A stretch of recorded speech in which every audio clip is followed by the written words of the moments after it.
Hello दोस्तों, flat wise में आप सभी का स्वागत है। आज हम साइकोलॉजी के यूनिट 1 का लास्ट टॉपिक कर रहे हैं। Let's start. DSSP PRT exam में मैंने 6 यूनिट्स में डिवाइड किया, तो अगर आपने प्रीवियस वीडियोस देखी होगी तो पता चल जाएगा कि यूनिट 1 कौन सी है। एंड उसके हमने सारे टॉपिक्स ऑलमोस्ट कंप्लीट कर लिया, बस अब ये लास्ट टॉपिक बचा है। लेट्स सी कि वो टॉपिक क्या है। अब जो हमने लास्ट क्लास में क्या किया था, हमने मेथड्स ऑफ साइकोलॉजी को पढ़ लिया था। इससे पहले हम एजुकेशनल साइकोलॉजी पढ़ चुके हैं, साइकोलॉजी पढ़ चुके हैं। आज का जो हमारा टॉपिक है वो है स्कूल्स ऑफ साइकोलॉजी। इस आज की वीडियो के बाद आपकी यूनिट 1 कंप्लीट हो जाएगी। देन मैं आपको टेस्ट सीरीज टेलीग्राम चैनल पे शेयर करूंगी। देन आपको पहले खुद से क्वेश्चन सॉल्व करने हैं। देन नेक्स्ट पार्ट में हम उन क्वेश्चंस के आंसर्स को डालेंगे कि कौन सा आंसर करेक्ट होगा, तो आप मैच ऑन कर सकते हो। देन आपको पता चल जाएगा कि आपने कितना प्रिपेयर अप किया है एंड अगर जो हमने पढ़ा है तो क्या वो सच में वैलिड है, क्योंकि सारे प्रीवियस ईयर क्वेश्चंस रहेंगे एंड थोड़े बहुत रहेंगे जो कि एक्सपेक्टेड है 2023 में आने में DSSP PRT के section 2 psychology, child development and pedagogy में। Let's start today's class. School of psychology से टोटल 8 स्कूल्स हैं जो कि हमें देखने हैं। हमारे पेपर के कंसेप्ट के अकॉर्डिंग जो 8 स्कूल्स हैं वो इंपॉर्टेंट हैं एंड बाकी बहुत सारे हैं, लेकिन हमारे सिर्फ 8 ही हैं जो कि PRT के सिलेबस में वैलिड है। तो जो हमारा फर्स्ट नंबर पे आता है वो आता है स्ट्रक्चरलिज्म, सेकेंड है साइको एनालिसिस, थर्ड है फंक्शनलिज्म, फोर्थ है बिहेवियरिज्म, फिफ्थ है आपका गेस्टोल्ट साइकोलॉजी एंड देन हमारा सिक्स्थ है कॉग्निटिव साइकोलॉजी, सेवेंथ है ह्यूमैनिज्म एंड एट्थ आपका कंस्ट्रक्टिविज्म। इन 8 स्कूल्स के बारे में हम प्रॉपर देखेंगे, किसने दिए, कौन से मेथड्स के साथ दिए एंड कैसे क्या क्या काम किया। Let's start. फर्स्ट है स्ट्रक्चरलिज्म। मैंने ना कुछ लिखा नहीं है, बिकॉज अगर लिखा हुआ मिलता है तो तुम लोग स्क्रीनशॉट ले लेते हो, कुछ पढ़ते हो नहीं। बेटर अपने खुद के नोट्स बनाओ, मैं साथ ही साथ समझाती जाऊंगी। जो स्ट्रक्चरलिज्म है इसमें 2 लोगों ने काम किया है। फर्स्ट है विलहेल्म वुंट ने, इनका बहुत बार नाम आया है। ये हमारे फादर ऑफ एक्सपेरिमेंटल साइकोलॉजी भी हैं एंड फादर ऑफ साइकोलॉजी भी हैं। तो Wilhelm Wundt and E.B. Titchener, ये 2 नाम याद रखोगे स्ट्रक्चरलिज्म से। Wilhelm Wundt and E.B. Titchener, इन दोनों ने मिलकर काम किया था 1879 में एंड फर्स्ट लैब ओपन की थी स्ट्रक्चरलिज्म से रिलेटेड। इसमें इन्होंने एक्सपेरिमेंट्स किए थे काफी सारे, इसलिए एक्सपेरिमेंटल मेथड भी कहा जाता है एंड इसी चीज को हम इंट्रोस्पेक्शन मेथड कहेंगे कि इन्होंने एक्सपेरिमेंट करके सारी चीजों को एनालाइज किया था, यानी कि एक स्ट्रक्चर क्रिएट किया था। इन्होंने स्ट्रक्चर में डिवाइड अप करके बताया था कि हमारा ब्रेन का स्ट्रक्चर क्या है।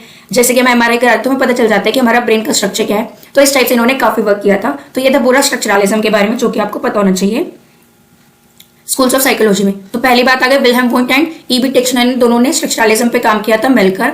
1879 में ये फर्स्ट लैब ओपन हुई थी स्ट्रक्चरलिज्म पे एंड मेथड कौन सा यूज हुआ था, एक्सपेरिमेंटल मेथड या फिर इंट्रोस्पेक्शन मेथड। तो ये पॉइंट्स आपको याद रखने हैं। अब आते हैं नेक्स्ट स्कूल पे।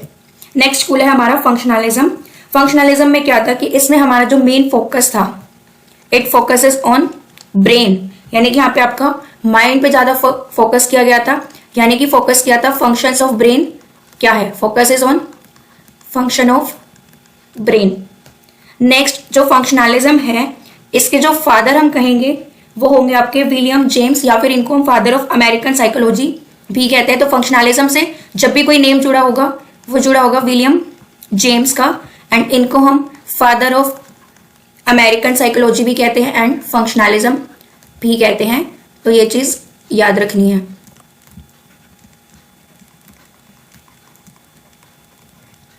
नेक्स्टली इन्होंने एक बुक पब्लिश की थी जो कि थी प्रिंसिपल्स ऑफ साइकोलॉजी। तो ये भी इंपॉर्टेंट है। Publish the book principles of psychology. Functionalism में आपका यही था इंपॉर्टेंट, जो कि आपके पेपर से रिलेट अप करता है। यहीं से आपके काफी सारे क्वेश्चन पूछे जा सकते हैं, जैसे कि फादर ऑफ अमेरिकन साइकोलॉजी कौन है या फिर फादर ऑफ फंक्शनलिज्म कौन था। जो फंक्शनलिज्म है इसमें फोकस किस पे करते हैं, कौन सी बुक पब्लिश की थी विलियम जेम्स ने। तो ये तीनों चीजें आपको पता होनी चाहिए। फंक्शनलिज्म में है कि हम ब्रेन के फंक्शंस पे फोकस करते हैं। विलियम जेम्स ने ये दिया है फंक्शनलिज्म का कॉन्सेप्ट और इन्हें हम father of American psychology and father of functionalism भी कहते हैं एंड इन्होंने एक बुक पब्लिश किया है जो कि है प्रिंसिपल्स ऑफ साइकोलॉजी। अब आते हैं नेक्स्ट पे। नेक्स्ट है हमारा स्कूल साइको एनालिसिस का। तो ये आपका दिया है सिगमंड फ्रॉइड ने। इसकी आपने थ्योरी भी पढ़ी होगी अपने KVS के एग्जाम में या फिर सीटेट में भी। एस्टेट में तो जरूर पढ़ी होगी, सीटेट में फिर भी नहीं आती है। तो सिगमंड फ्रॉइड ने इसमें क्या कहते हैं, इन्होंने माइंड के बारे में बताया था। इन्होंने 3 स्टेट्स ऑफ माइंड दी थी। इनकी जो थ्योरी है उसमें भी इसी का जिक्र किया गया है, 3 स्टेट्स ऑफ माइंड का। तो यहाँ पे मैं समझाऊंगी नहीं, यहाँ पे मैं बस लिख दूंगी ईड, ईगो एंड सुपर ईगो, इन्होंने इन 3 पार्ट्स में हमारे माइंड की स्टेट को डिवाइड अप कर दिया था। तो ये हम प्रॉपर थ्योरी में पढ़ेंगे। ईड हम कह सकते हैं जो हमारे डिजायर्स होते हैं वो हैं। तो अभी हम डिटेल में नहीं पढ़ेंगे इन स्टेट्स ऑफ माइंड को, हम इनको डिटेल में पढ़ेंगे जब हम इनकी थ्योरी पढ़ेंगे। अभी बस हमें ये जानना है कि साइकोएनालिसिस थ्योरी में सिगमंड फ्रॉइड थे जिन्होंने कि ये दी थी, यानी कि ये स्कूल ऑफ साइकोलॉजी में इन्होंने एक कंसेप्ट रखा था साइकोएनालिसिस का, सिगमंड फ्रॉइड ने, और इन्होंने यहाँ पे 3 स्टेट्स ऑफ माइंड का जिक्र किया था। साथ ही में इन्होंने 2 कंसेप्ट और बताए थे, एक था ऑडिपस एंड सेकेंड था इलेक्ट्रा। तो ऑडिपस में क्या होता है कि जो मेल बच्चा है वो अपनी मदर से ज्यादा कनेक्टेड रहता है, एंड इलेक्ट्रा में क्या होता है कि जो फीमेल बच्ची है वो अपने फादर से ज्यादा कनेक्टेड रहती है। इसलिए आपने सुना होगा लड़कियों को कहते हैं पापा की परी एंड लड़के को कहते हो माँ का लाल, राइट। तो ये Oedipus and Electra concept Sigmund Freud ने दिया है, जिसमें कि हम हिंदी में इनको माई का लाल या फिर पापा की परिया ऐसे बोल देते हैं। नेक्स्ट हम बात करेंगे कि सिगमंड फ्रॉइड ने एक बुक भी लिखी है एंड इन्होंने ये बुक लिखी है इंटरप्रिटेशन ऑफ ड्रीम। तो ये इंपॉर्टेंट बुक है, ये आपसे पूछा जा सकता है बिकॉज ये साइकोलॉजिस्ट फेमस है जो कि आपके क्वेश्चंस बनते हैं इनसे, इंटरप्रिटेशन ऑफ ड्रीम्स। तो साइकोएनालिसिस में हमें 4 पॉइंट ध्यान रखने हैं। फर्स्ट क्या कि ये जो कंसेप्ट है ये सिगमंड फ्रॉइड ने दिया है, इसमें इन्होंने बात की 3 स्टेट्स ऑफ माइंड की, id, ego and super ego. Next है इन्होंने ऑडिपस एंड इलेक्ट्रा का कंसेप्ट दिया है। ऑडिपस में मेल टू मदर का कनेक्शन बनता है, इलेक्ट्रा में फीमेल टू फादर का। इलेक्ट्रा से नहीं याद रखना, ई के बाद एफ आता है तो फीमेल टू फादर, और उसके बाद फिर मेल टू मदर के लिए ऑडिपस बचेगा। तो आप ऐसे याद कर सकते हो ई एफ का, ओके, सो दैट आप कंफ्यूज ना हो कि ऑडिपस में मदर का था या फादर का था। तो इस तरह से आप याद कर सकते हो कि इलेक्ट्रा में ई आ रहा है एंड ई के बाद एफ आता है, एंड यहाँ पे एफ एफ यानी कि female to father, and Oedipus में मेल टू मदर रहता है। एंड देन इन्होंने एक बुक लिखी है सिगमंड फ्रॉइड ने, इंटरप्रिटेशन ऑफ ड्रीम्स। अब बढ़ते हैं नेक्स्ट स्कूल पे। नेक्स्ट स्कूल है हमारा बिहेवियरिज्म का। बिहेवियरिज्म में हमने क्या बात करेंगे, हम कंडीशनिंग की बात करेंगे। ये आपका दिया है जेबी वॉटसन ने। तो जो जेबी वॉटसन ने इन्होंने क्या कहा कि मुझे ना बिल्कुल हेल्दी माइंड वाले, मतलब जो अच्छा खासा खाते पीते हो, जो बिल्कुल अच्छे घरों से हो, काइंडा कह सकते हैं, जिनका माइंड ठीक ठाक हो, जो कि समझ सकते हैं, उन्हें मेरे पास तुम 5-6 महीने के लिए छोड़ दो, मैं उन्हें कुछ भी बना सकता हूँ। कंडीशनिंग के थ्रू वो उन्हें कुछ भी बना सकते हैं, चाहे वो लॉयर हो, डॉक्टर हो, वो उनसे जो कराना चाहते हैं वो करा देंगे, वो उन्हें डरा भी सकते हैं, वो उन्हें एक बहुत अच्छा पर्सन भी बना सकते हैं, उन्होंने ये बोला था। तो जेबी वॉटसन ने 1912 में बिहेवियरिज्म का कंसेप्ट दिया है थ्रू कंडीशनिंग। कंडीशनिंग में यही है कि आप अपना बच्चे को एक आदत सी डाल दोगे, मतलब जैसे कि हमने देखा था डॉग वाला पढ़ा था कि हम बेल बजा रहे हैं और साथ में खाना दे रहे हैं तो उसके मुंह में लार आ रही है, एंड अगर हम खाली बेल भी बजा रहे हैं तो भी उसके मुंह में लार आ जाती है क्योंकि अब उससे पता है कि खाना आने वाला है। तो अब हमने उसकी कंडीशनिंग कर दी थी, तो इसी टाइप से ह्यूमंस की भी कंडीशनिंग कर सकते हैं, ऐसा जेबी वॉटसन का कहना था। एंड 1912 में इन्होंने ये कंसेप्ट दिया था बिहेवियरिज्म का, कंडीशनिंग के थ्रू, कि वो किसी भी पर्सन को कैसा भी बना सकते हैं। एंड इसमें हमने मेन ये कंसेप्ट हम कैसे लाए थे, इसमें हमने क्या ऑब्जर्व किया था, बिहेवियर, तो ऑब्जर्वेबल बिहेवियर। सो बिहेवियरिज्म में हम क्या क्या याद रखेंगे कि जेबी वॉटसन ने दिया है ये कंसेप्ट 1912 में, और इन्होंने बिहेवियरिज्म में क्या बोला है कि थ्रू कंडीशनिंग हम किसी भी पर्सन को कैसा भी बना सकते हैं। एंड हमें कैसे पता चलेगा कि वो पर्सन ऐसा बन रहा है, जब हम उसका बिहेवियर को ऑब्जर्व करते रहेंगे। इसलिए क्लास में क्या होता है, टीचर को क्या बोलते हैं कि आपको बच्चे के बिहेवियर को एनालाइज अप करना है, बच्चे को बिहेवियर को देखते जाना है, सो दैट हमें पता चल जाए कि बच्चे को प्रॉब्लम कहाँ आ रही है, या वो पढ़ाई में अच्छा है तो क्यों है, या वो पढ़ नहीं रहा तो क्यों नहीं पढ़ रहा। तो ये टीचर के लिए भी जरूरी है कि उन्हें ये बिहेवियरिज्म को समझे कि कंडीशनिंग कैसे करनी है बच्चों की। नेक्स्ट हमारा आता है ह्यूमैनिज्म। सो ह्यूमैनिज्म को दिया है Carl Roger and Abraham Maslow ने। सो ये 2 नाम आप याद रखोगे ह्यूमैनिज्म से related, Carl Roger and Abraham Maslow. इन्होंने फोकस किया था कि कोई भी जो इंडिविजुअल है उसकी अपनी फ्री विल होती है, उसका पर्सनल ग्रोथ होती है। तो इन्होंने जनरली ना इंडिविजुअलिज्म पे बात की थी कि जो एक पर्सन है उसको हमें ना पूरी छूट देनी चाहिए कि उसे इन एक्चुअल में बनना क्या है या वो लाइफ में क्या करना चाहता है, सो डेट वो जो इंडिविजुअल है वो खुद से आंसर जान पाए कि वो है कौन, वो फोकस कर पाए सेल्फ एक्चुअलाइजेशन पे, मतलब वो खुद को समझ पाए कि वो इन एक्चुअल में क्या है, वो अपनी फ्री विल से कुछ भी काम करे, सो डेट उसको उस काम करने में इंटरेस्ट भी रहे, मजा भी आए, ये नहीं है किसी की दबाव में आके कर रहा है, साथ ही उस पर्सन की पर्सनल ग्रोथ हो एंड वो पर्सनालिटी डेवलप कर पाए, उसको सेल्फ एक होता है ना अंदर से हमें पता चल जाता है कि ठीक है हमें लाइफ में ये करना है, तो वो चीज आनी चाहिए। नेक्स्ट हमारा स्कूल आता है कंस्ट्रक्टिविज्म। हमने जो है इसमें हम क्या देखेंगे, हमें देखना है कि जो भी हम लाइफ में एक्सपीरियंसेस लेते हैं या हम जो भी कर रहे हैं लाइफ में, तो वो सबसे हमने क्या सीखा, हमारी पर्सनैलिटी कैसे बन गई। तो जो भी हम एक्सपीरियंसेस ले रहे हैं हम उसे कंटिन्यू करते हैं कि अपडेट होते रहे, continue update their own methods. अब आप एक चीज देखोगे, मान लो आप आर्ट एंड क्राफ्ट का वर्क कर रहे हो, आपको 2-4 दिन तो टाइम लगेगा स्केचिंग करने में, लेकिन फिर आपकी ना एक पकड़ बन जाती है पेंसिल को पकड़ने में, तो आप बहुत इजीली वही डिजाइन जो आप पहले बहुत टाइम में बना रहे थे अब बहुत जल्दी बनाने लगते हो। तो यानी कि हमने अपने खुद के ही मेथड्स को क्या कर दिया, अपडेट कर दिया। एंड साथ में कंस्ट्रक्टिविज्म में ये भी रहता है कि हम पुराने मेथड्स में न्यू मेथड्स का यूज करने लगे और कंस्ट्रक्ट करने लगते हैं अपने आप से कुछ भी इंटरप्रिटेशन रियलिटी से रिलेटेड।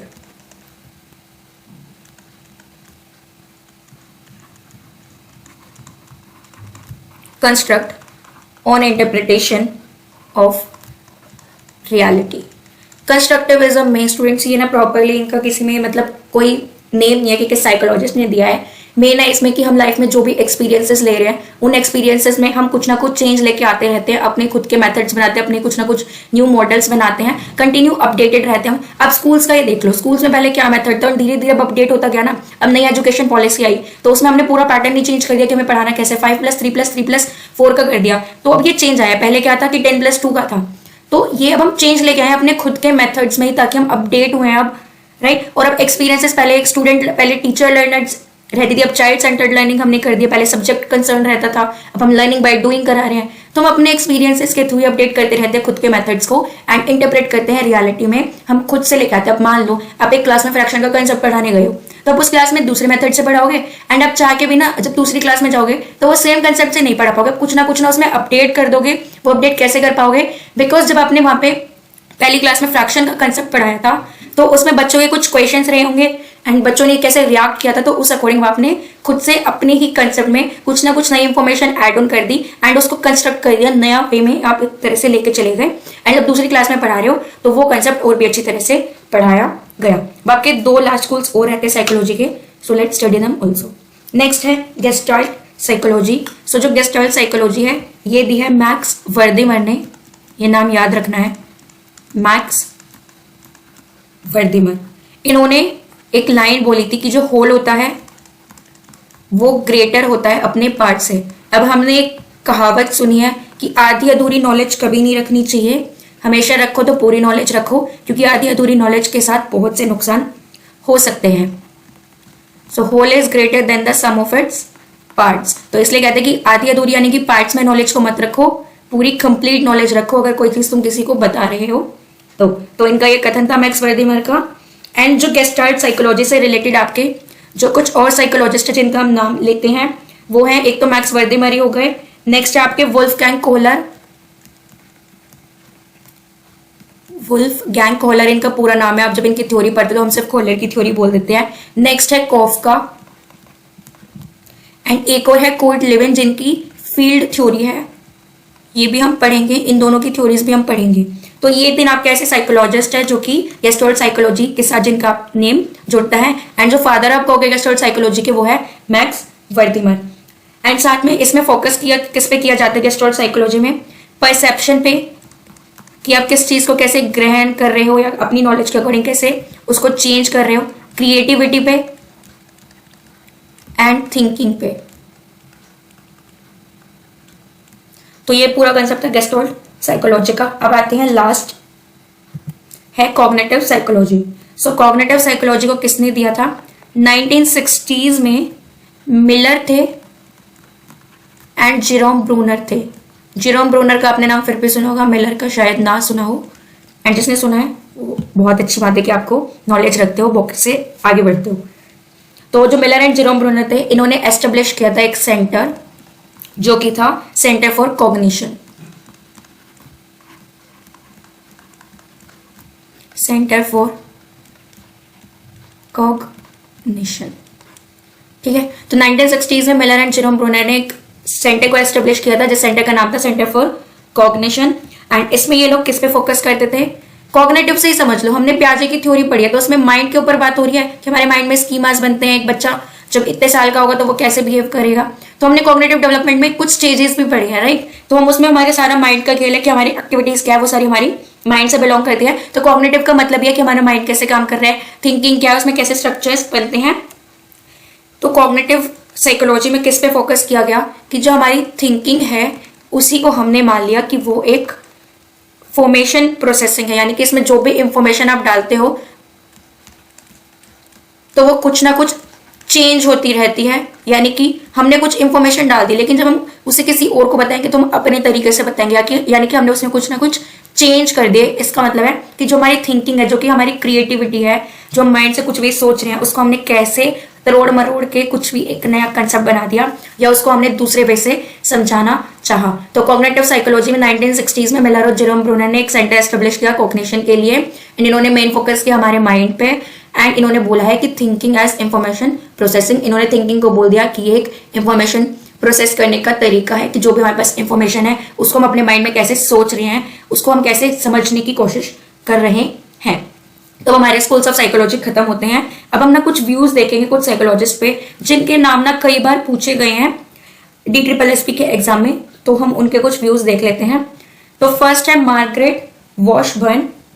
तो जो मार्गरेट वॉशबर्न है, इन्होंने एक बुक लिखी है द एनिमल माइंड। पूछा जा सकता है कि ये बुक किसने लिखी है। एंड ये ऐसी पहली वुमेन थी जिन्होंने की PhD करी थी साइकोलॉजी में 1894 में। First women to earn a PhD degree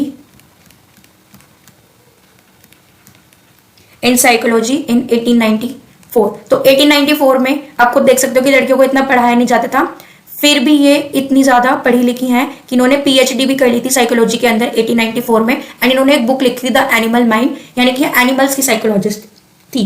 next है मैरी विटन काल्किंस। सो जो ये है, ये हमारी 14th प्रेसिडेंट बनी थी APA की। APA है अमेरिकन साइकोलॉजिस्ट एसोसिएशन। ये थी 14th president of APA। APA की फुल फॉर्म है अमेरिकन साइकोलॉजिस्ट एसोसिएशन। ये चीज याद रखनी है। एंड साथ में जब ये 14th प्रेसिडेंट बनी तो उस टाइम पे ये पहली ऐसी महिला थी जो कि प्रेसिडेंट बनी थी अमेरिकन साइकोलॉजिस्ट एसोसिएशन की। तो ये इंपॉर्टेंट है कि ये कौन सी नंबर की प्रेसिडेंट थी एंड ये फर्स्ट वुमेन कौन थी अमेरिकन साइकोलॉजिस्ट एसोसिएशन की। तो ये दोनों ही थी अमेरिकन विटन काल्किंस। और इन्होंने एक बुक लिखी थी, इनकी बुक का नाम है an introduction to psychology. An introduction to psychology, ये इन्होंने बुक लिखी थी। तो ये बुक का नेम हमें पता होना चाहिए। एंड अगर आपसे, क्योंकि अब 2023 में आपका एग्जाम है, अगर आपसे अब पूछा जाता है कि अमेरिकन साइकोलॉजिस्ट एसोसिएशन की अब कौन है प्रेसिडेंट, तो 2023 में अभी भी एक लेडी है जिनका नाम है थीमा ब्रायंट। थीमा ब्रायंट अब ये प्रेसिडेंट है APA की। तो ये चीज आपको याद रखनी है कि 2023 में करंटली कौन है प्रेसिडेंट, वो है थीमा ब्रायंट। नेक्स्ट आते हैं जॉन लॉक। जो जॉन लॉक है, इन्होंने 17th सेंचुरी में एक बात कही थी कि जो माइंड होता है, ह्यूमन माइंड या जो एक बच्चे का माइंड है, वो टेब्यूलर रासा में होता है, ब्लैंक स्लेट, यानी कि एक ब्लैंक स्लेट है जिस स्लेट पे आप कुछ भी लिख सकते हो एंड बच्चा वैसा ही बन जाएगा। तो इन्होंने बोला है कि mind of a child is tabula rasa. Okay, तो यानी कि mind of a child is tabula rasa, यानी कि जो बच्चे का एक माइंड है वो बिल्कुल ब्लैंक स्लेट होता है, उसमें जो भी लिखोगे वो वैसा ही बन जाएगा या फिर आप वो वैसा ही प्रोसेसिंग करने लगेगा। अगर आप उसको अच्छी बातें सिखा रहे हो तो वो अच्छी बातें करेगा, अगर आप उसको गलत राह पे ले जा रहे हो तो वो गलत राह पे जाने लगेगा। सो होपफुली आपको अब समझ आ गया होगा। So thank you for watching it and like subscribe share करना मत भूलना। एंड टेलीग्राम चैनल पे आज टेस्ट सीरीज अपलोड हो जाएगी या कल तक तो हो जाएगी। सो क्वेश्चंस को लगा के देखना। अब हमारी ये यूनिट 1 कंप्लीट हो गई है। जो भी अब तक हमने 3 क्लासेस में पढ़ा है तो वो सारा हम डिस्कस करेंगे, प्लस हम क्वेश्चंस की भी प्रैक्टिस करेंगे। सो नेक्स्ट वीडियो को भी देखना मत भूलना एंड जाके जल्दी से फॉलो अप कर लो टेलीग्राम पे। सो बाय बाय।